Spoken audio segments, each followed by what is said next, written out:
हल्क़ाए अदब बिहार और ख्वाजा गरीब नवाज वेलफेयर सोसाइटी नई दिल्ली के संयुक्त तत्वावधान में बृहस्पतिवार को पटना स्थित बिहार उर्दू अकादमी में उर्दू पत्रकारिता सम्मान समारोह का आयोजन किया गया।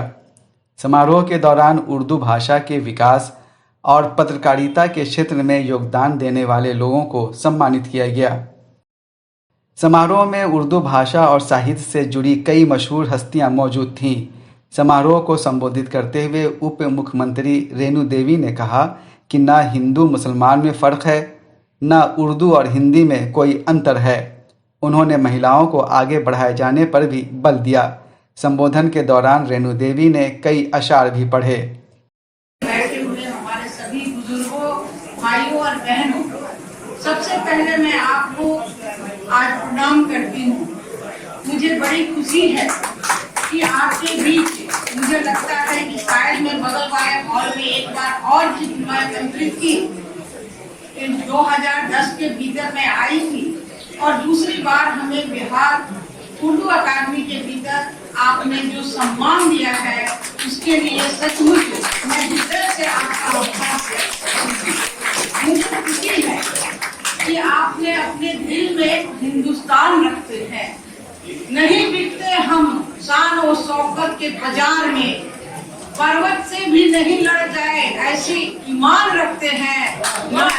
न छीन पाओगे तुम हमारे ख्वाबों की उड़ान को, हमको दिल में सारा आसमान रखते हो। कहते हैं कि गंगा और जमुनी दोनों हम हिंदुस्तानी और कभी भी हम अलग नहीं होने वाले लोग। तो आज एक ऐसा भेदभाव, मुझे ऐसा नहीं लगता कि हिंदू और उर्दू वर्ग का महत्व जो है हिंदुस्तान में ही है। भारत एक ऐसा बहुभाषी देश है, लेकिन सैकड़ों भाषाओं के बीच हिंदी भारत की सबसे बड़ी संपर्क भाषा के रूप में सदियों से अपनी भूमिका निभाती है और आम जनता के बीच हिंदी और उर्दू को लेकर कोई अलगाव न था, न कभी है। खड़ी बोली पर अगर आधारित हम कहें तो हिंदी और अथवा उर्दू देवनागरी और हमारी फारसी दोनों लिपियों में लिखी जाती है, क्योंकि हमारा भाषा ही वही है। और लेकिन अंग्रेजों ने हमें अपने स्वार्थ के लिए भारत की जनता को बांटने के लिए हिंदू और उर्दू के बीच में लिपि आधारित अलगाव का जो पैदा करना शुरू किया, इस अलगाव को हम हर आधार हम बदलना आरंभ कर दिए। कि हम कहते थे कि न पूछो जवाने को क्या हमारी कहानी है, हमारी पहचान तो सिर्फ ये है कि हम एक हिंदुस्तानी हैं। का काम, हमारी बहन बेटियों को नहीं पढ़ने देने का काम, उसे नहीं आगे आने देने का काम, इसने जो काम किया अंग्रेजों ने वो आज भी हम हो रहे हैं। मैं आग्रह करने आई हूँ, यहाँ सभी इंटेलेक्चुअल हमारे भाई बहन सारे लोग बैठे हैं। हमें देखना पड़ेगा कि आज आला हुकूमत ने हमें इतना प्रेफरेंस दिया है, चाहे वो देश का हो चाहे बिहार का हो, लेकिन हम पीछे क्यों? आज 75 वर्ष हो रहे हैं हमें आजाद के लिए, आजादी मिली है, हम अमृत महोत्सव मना रहे हैं, लेकिन आज हम सभी बैठे हुए बुद्धिजीवी अपने भाई बहनों और अपने गार्डियन को मैं कहना चाहती हूँ कि मुझे खुद परखो, अपने को पहचानो और इस देश के एक जो बढ़ना है उसमें बढ़ाने का काम अगर है तो आधी आबादी है, और आधी आबादी को जब तक हम एजुकेशन नहीं देंगे तब तक हम आगे नहीं बढ़ेंगे।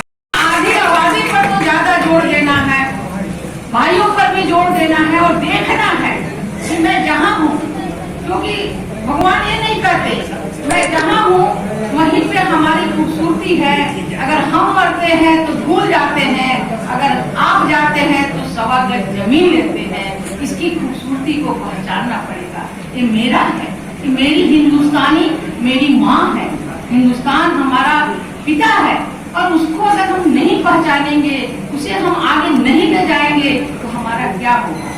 बहनों ने इतने अच्छे से कलाम शायर जो करती हैं, लेकिन हमें वो भी करना पड़ेगा कि हम गांव-गांव में जाके हम अपनी बहनों को अलग जगाएं। वाला अजीत का जो काम है उस काम से उन्हें अवगत कराएं और उसे आत्मनिर्भर भारत और आत्मनिर्भर बिहार में आगे बढ़ाने का काम करेंगे। तो सचमुच आज का जो हमारा आना और आज का हमें जो यहाँ सुनना, ये बहुत ही बड़ी बात होगी कि हम आगे कैसे बढ़ें। भाई बहनों और सभी जो बुजुर्ग गार्जियन हैं, मैं कहना चाहती हूँ हम लोगों में कोई अंतर नहीं। कहाँ अंतर है? जो हम हैं वो आप हैं, जो आप है वो हम हैं, दोनों तो एक ही हैं। कहाँ बदले हैं? गंगा जमुनी जब तक रहेगा तब तक हम रहेंगे, ना वो बदलेगा ना हम बदलेंगे।